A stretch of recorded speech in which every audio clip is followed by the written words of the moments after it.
Udah 38 tahun di penjara, tapi ternyata bukan dia, Gils. Halo guys, udah lama gak warta nyata gak sih? Ini BTW di Bekasi lagi dingin banget. Aku kumur aja gigi aku linu. Di video kali ini aku mau ceritain kasus yang haduh banget. Daripada kita udah adu-aduan di awal, langsung aja kita masuk ke ceritanya. Jadi ada seorang perempuan namanya Diana Sindal. Saat itu umurnya ini masih 21 tahun. Keluarga dari Sindal ini punya bisnis kayak toko bunga gitu. Terkenal tuh tokonya. Dan Sindal ini juga kerja di bisnis keluarganya. Dia sering banget naik van birunya buat muter-muter nganterin bunga. Dan di tahun 1986 Sindal ini ada rencana buat nabung, buat ada penghasilan tambahan gitu lah. Dia cari kerja tambahan lah nih di belakang bar pub Wellington Dobington. Kurang lebih tuh 5 mil ke selatan dari tempat dia tinggal. Dan di tanggal 1 Agustus 1986 itu tuh terakhir kalinya Sindal itu kelihatan kerja dan masih hidup. Hari itu Sindal ini mau pulang dari tempat kerjanya, pulang ke rumah naik van birunya itu sekitaran jam 12 malam. Nah di tengah jalan vannya ini tuh mogok, kehabisan bensin. Jadi dia jalan lah nih di Jalan Borok. Sampai pagi harinya tubuhnya Sindal ini ditemukan sama seorang pejalan kaki di sebuah gang di luar Jalan Borok dengan kondisi yang setengah teling, banyak memar, dadanya terus udah pokoknya kondisinya udah gak bagus lah guys. Setelah diselidiki, adalah nih satu supir taksi yang bilang kalau dia ini kayak sempet lihat ada cewek sama cowok ribut di Jalan Borok di jam 12:10 gitu. Kata si supir, kelihatannya tuh si cewek sama si cowok nih kayak saling kenal, tapi ya emang lagi cekcok gitu, lagi ribut. Terus ada beberapa orang saksi juga nih yang bilang kalau mereka ini sempat dengar ada suara teriakan di sekitaran jam 12:30 sampai jam 2. Dari hasil penyelidikan, kemungkinannya Sindal ini tuh masih bernafas, masih hidup setelah penyerangan itu. Sampai akhirnya menghembuskan nafas terakhirnya karena ada pendarahan di kepalanya gitulah. Gak suka deh bahas warta nyata yang gini nih. Kan hati kecilku menangis. Sampai ada lah nih ahli patologi yang memeriksa kondisi jasadnya Sindal. Dia itu sampai bilang kalau kondisi Sindal ini itu adalah kondisi terburuk dari yang pernah dia lihat di luar kasus kecelakaan.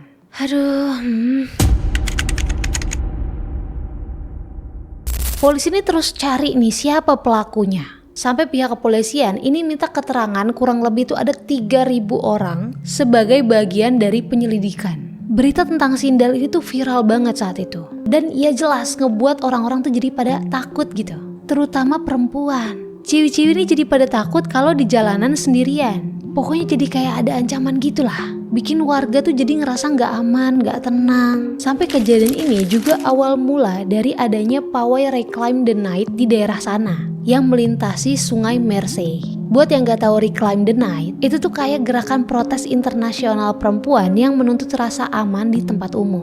Ini aku juga baru tahu nih soal ini. Sampai para detektif ini ngewawancarai tiap laki-laki yang ada di sana. Buat ya upaya buat nemuin si pelaku. Tapi udah berminggu-minggu tetap gak ada petunjuk. Karena gak ada nih saksi yang bener-bener ngeliat gitu kejadian itu.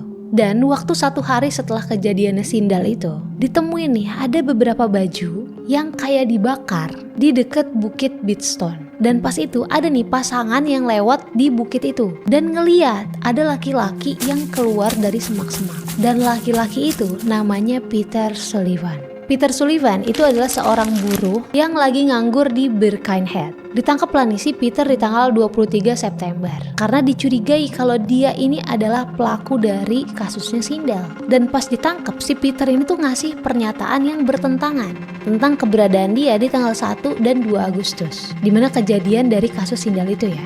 Tapi besoknya di tanggal 24 September, dokumen pengadilan ini ngasih unjuk kalau Peter itu nangis terseduh-seduh dan dia ngaku kalau ya dia pelakunya. Tapi pas lagi diinterogasi, si Peter ini kan disuruh nunjuk nih di mana tempat dia bakar barang bukti, baju-bajunya Sindal itu. Tapi si Peter itu salah nunjuk. Bukan itu tuh tempatnya tuh. Bukan di situ tempat ditemukannya baju-baju yang kebakar. Terus tiba-tiba pas polisi ini ajak ngobrol, tiba-tiba jadi bener. Nah, aneh nih. Dan FYI, pas itu tuh si Peter belum dapet akses ke pengacaranya. Karena katanya tuh bisa memperlambat penyelidikan gitu lah. Sampai di tanggal 25 September, Peter nih baru dapet akses ke pengacaranya nih. Dan pas si Peter udah dapet akses ke pengacaranya, Peter ini narik semua pengakuannya. Dimana yang kemarin dia ngaku kalau dia pelakunya, dia tarik lagi. Dia juga bilang kalau kemarin dia itu sebenarnya bohong, dia ngarang aja.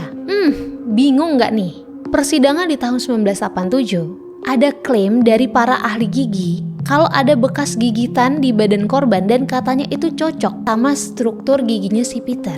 Terus sempat ada air mani yang diambil dari tubuh korban buat barang bukti juga. Tapi saat itu tuh belum ada kemajuan teknologi kayak tes DNA, itu belum ada. Jadi nggak bisa diselidiki nih tentang barang bukti yang ini.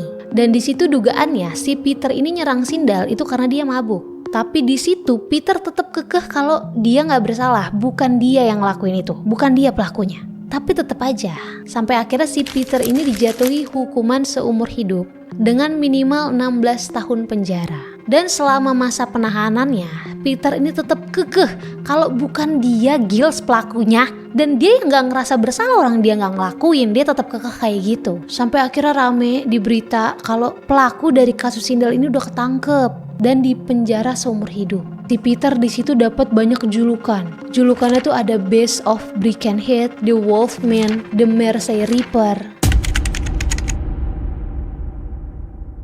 Dari pihaknya Peter ini selalu ngajuin peninjauan kasus, banding gitu-gitulah, tapi sering banget ditolak. Sampai di tahun 2021, CCRC ini menyatakan kalau ada kemajuan di investigasi forensik, yang berarti ada pengujian ulang dari sampel-sampel atau barang bukti yang ada di TKP.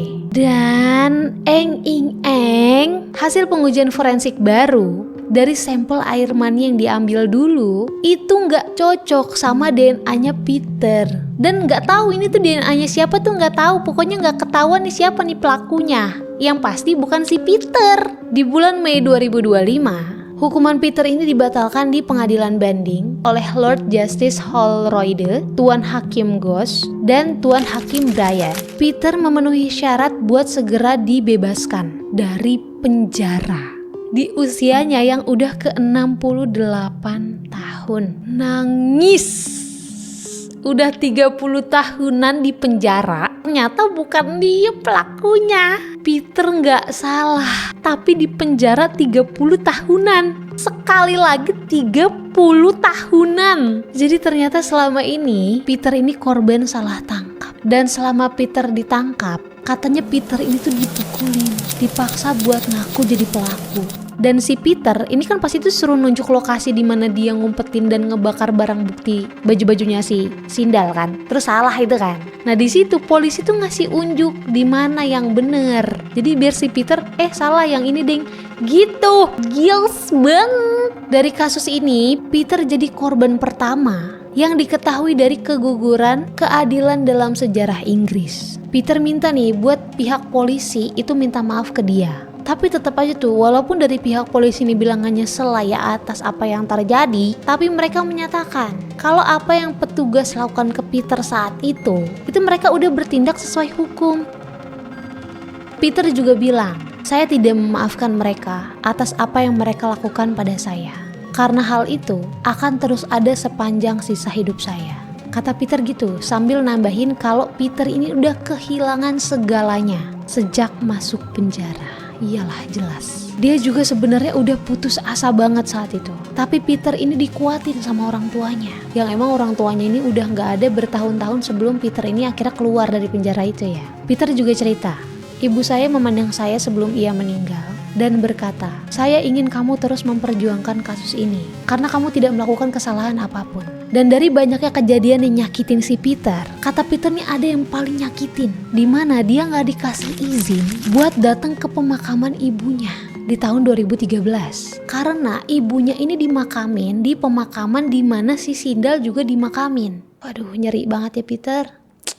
Tergores hati kecilku mendengar kisahmu. Peter juga harus dapat ganti rugi sebesar kalau dirupiahin tuh 28,5 miliar. Tapi tetap aja nih menurut Peter tidak ada angka yang bisa dikatakan cukup untuk kehilangan 38 tahun hidup Anda. Iyalah, Gils. Dan sekarang kekhawatiran yang dulu muncul lagi di kota itu. Karena berarti seorang pembunuh yang dulu ngelakuin hal sekeji itu masih bebas sampai sekarang. Dan gak pernah dihukum. Tetap jadi buronan. Takut banget. Segitu aja guys video kali ini. Dengan cerita yang bener-bener 38 tahun coba. Udah deh. Jangan lupa like, komen, dan share video ini. Dan jangan lupa juga buat subscribe channel ini biar gak ketinggalan nih cerita-cerita yang see you the next video guys. Bye-bye.